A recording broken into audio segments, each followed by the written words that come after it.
Hello. હા, સાંભળું છું. તમે મારો અવાજ સાંભળી શકો છો? હા, કારણ કે અહીં ધ્વનિના પ્રસરણ માટે માધ્યમ છે. અરે, હું ક્યાં આવી ગયો? આ તો અવકાશ છે. કોઈ છે અહીં? શું તમે ધ્યાન આપ્યું? ચીઝ પડી. પણ અવાજ ક્યાં ગયો? આનું કારણ ખૂબ રસપ્રદ છે. ધ્વનિના પ્રસરણ માટે માધ્યમ જરૂરી છે. ધ્વનિ કંપનથી ઉત્પન્ન થાય છે.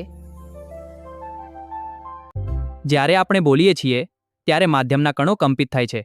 એક કણ બીજા કણને કંપિત કરે છે, પછી બીજો ત્રીજાને કંપિત કરે છે, અને આખરે ધ્વનિ આપણા કાન સુધી પહોંચે છે. પણ અવકાશમાં શું છે? વેક્યુમ.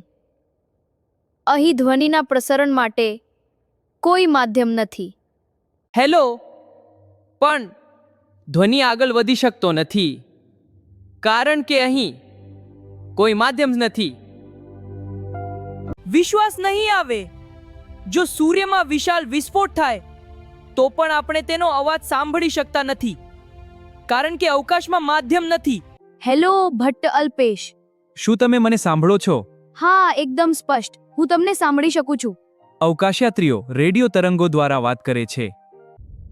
અવકાશમાં અવાજ નથી, કારણ કે ધ્વનિને મુસાફરી કરવા માધ્યમ જરૂરી છે, અને અવકાશમાં માધ્યમ જ નથી.